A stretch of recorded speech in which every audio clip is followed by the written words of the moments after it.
আসসালামু আলাইকুম রহমতুল্লাহ। আপনারা তো অনেকেই জানেন যে আমি বেশ কিছুদিন আগে আমার এই জায়গাটাতে বেশ কিছু মাটি এনে পালা দিয়ে রাখছিলাম, যেহেতু এই জায়গাটাতে ধানের চারা ছিল। তো ধানের চারাগুলো উঠানোর পর এখন সেই মাটিগুলো সমান করে দিতেছি। তো আসলে মূলত আমাদের এই জায়গাটাতে আমরা ঘাসের যে জমিটা, তো তার পাশেই রাখছি এবং ঘাসের যে জায়গাটা একটু বৃদ্ধি করবো আর কি। তো এই জন্য মূলত এই মাটিগুলো রাখছি এখানে উঁচু করে।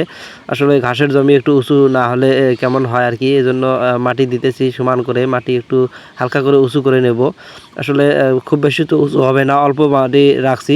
তবে আস্তে আস্তে করে আমাদের ঘাসের জমিতে আমরা ঘাসের বৃদ্ধি করতেছি এবং পাশাপাশি একটু উঁচু করে নিতেছি, যেহেতু আমাদের এলাকাটা হচ্ছে বন্যা কবলিত এলাকা। এই জায়গায় প্রচুর পরিমাণে বন্যা হয়, আর বন্যা হলে ঘাস সহজে বাঁচে না, মরে যায় আর কি। আর পানিতে এই ঘাসগুলো বেশি দিন টিকে থাকতে পারে না। তবে বড় করে রাখলে এই ঘাসগুলো পানিতেও থাকে। তবে আমি এভাবে আস্তে আস্তে সুন্দর করে মানে মাটিগুলো দিয়ে সমান করে নিতেছি। যে দেখেন, আসলে এই জায়গায় ধানের চারাগুলো তোলার পরে জায়গাটাতে কাদা মাটি হয়ে গেছে, যার কারণে একটু সমস্যা। তো এই হচ্ছে মাটি, এখানে অল্প কিছু মাটি, এখানে যে পরিমাণ মাটি আছে এই মাটিগুলো দিয়েই সমান করে দেব। এবং হালকা যা উঁচু হবে তাতেই যথেষ্ট, বেশি উঁচু না হলেও চলবে। আর এই হলো ঘাস, এই হলো ঘাসের কাটিং আমি রাখছি। মোটামুটি এখান থেকে কাটিং করে তারপরে এই বাকি জায়গাটাতে লাগিয়ে দেবো। এই জন্য আর কি আমি ঘাসগুলো কেটে গরুকে খাওয়াই নিই আসলে। আর বর্তমান সময়ে ঘাস ছাড়া গরু পালন করা একটা খামারি টিকে থাকা খুব মুশকিল, মানে অনেক মুশকিল হয়ে যায় আর কি। যার কারণে মূলত আস্তে আস্তে আমাদের ঘাসের জমিটা আমরা বৃদ্ধি করতেছি।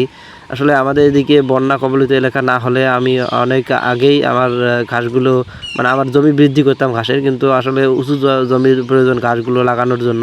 এজন্য আস্তে আস্তে করে উঁচু করতেছি এবং আস্তে আস্তে করে বৃদ্ধি করতেছি ঘাসের জমি।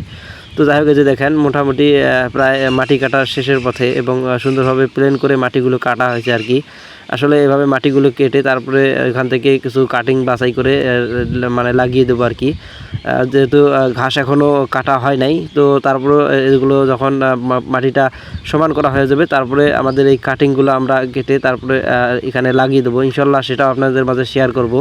তো যাই হোক, এই যে দেখেন কত সুন্দরভাবে মানে প্ল্যান করে নিতেছি। তবে আলহামদুলিল্লাহ আমি ঘাস লাগানো থেকে শুরু করেছি, যাতে আমার জমি আস্তে আস্তে বৃদ্ধি হতেছে, আর কমে নাই। তো ইনশাল্লাহ আস্তে আস্তে আরও বেশি বৃদ্ধি হবে। তো সবাই আমাদের জন্য দোয়া করবেন, আল্লাহ তাআলা যেন আমাদের খামারে সবসময় বারাকা দান করে এবং আমার খামারটাকে যেন সুস্থ সবল রাখে, আমাদের অবলা প্রাণী পশুগুলোকে। তো সবাই ভালো থাকবেন, আল্লাহ হাফেজ।